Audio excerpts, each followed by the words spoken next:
Police అధికారులను BRS నాయకులు blackmail చేస్తున్నారని వరంగల్ పశ్చిమ ఎమ్మెల్యే నాయని రాజేందర్ రెడ్డి అన్నారు.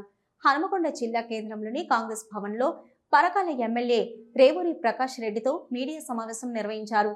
ఈ సందర్భంగా మాట్లాడుతూ గతంలో తప్పు చేసిన ఏ వ్యక్తిని కూడా వదిలే ప్రసక్తి లేదని, చట్టం తన పని తాను చేస్తుందని అన్నారు.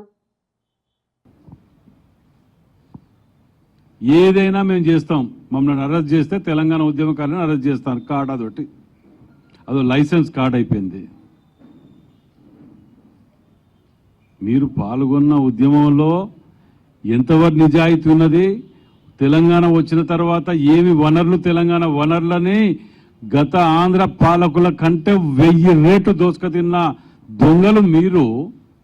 మిమ్మల్ని అరెస్ట్ చేసి విచారించకపోతే ప్రజలు క్షమిస్తారా? ఇవాళ తెలంగాణ ప్రజలు ఈ నోటికి వచ్చినట్టు మాట్లాడతాడు, వింటాడు. విచారణ పిలిస్తే జై తెలంగాణ అంటాడు. అరే నీ జై తెలంగాణకు ఈ విచారణకు దొంగతనానికి సంబంధం ఉందా? హద్దు పద్దు ఉన్నదా? అసలు ఏం చేస్తున్నారు అంటే మీరు ఏవి చేసినా ఏది విచారించొద్దు. మేము గతంలో కూడా చెప్పినాం, మేము ఏమి చేయకుండా గన్ని కేసులు పెట్టిర్రు మా మీద.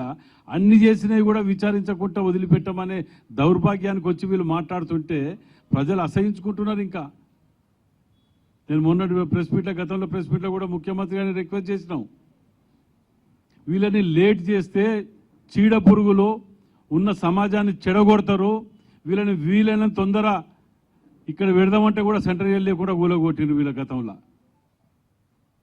వీళ్ళని తొందరలో కనుక విచారించి లా ప్రకారమే మేము పోయేది, ఎక్కడ కూడా మేము దాటి పోవట్లే. నోటికి ఏది వస్తే అది మాట్లాడటం, ఉల్టా ఏమనంటే రేవంత్ రెడ్డి గారు ముఖ్యమంత్రి గారిని తిట్టడం, అదొక్కటి అలసి అయిపోయింది. ఒకటి తెలంగాణలో ముఖ్యమంత్రి రేవంత్ రెడ్డి గారిని తిడితే అన్ని మాఫ్, ఏముండే ఇక అడిగేది ఉండదు. ఇక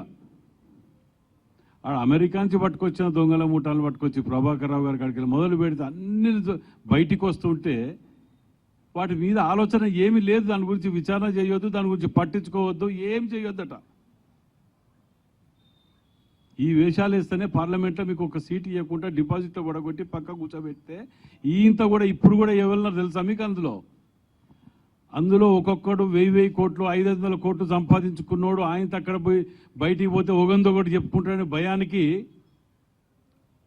ఆ భయానికే కలిసి ఉంటే ఆ 10 మంది కలిసి డబ్బులు పెట్టి నాటకాలు ఆడుకుంటా, డబ్బులు పెట్టి ప్రోగ్రాంలు మీటింగ్లు పెట్టుకుంటా మేము ఇంకా లైవ్లో ఉన్నాం, మా పార్టీ ఇంకా బతికున్నదని చెప్పి అప్పుడప్పుడు గుర్తు చేయడానికి ఏదో చిన్న చిన్న ఇష్యూలు చేసుకుని తిరుగుతాను. ఆడికి ఇంకోటి కూడా, ఇక్కడ పోలీస్ అధికారులను కూడా రిక్వెస్ట్ చేస్తున్నా, వీళ్ళు గతంలో ఇదే ఉద్యమాల పేరు పెట్టి రెచ్చగొట్టడం, అధికారుల మీదకి తిరగబడటం,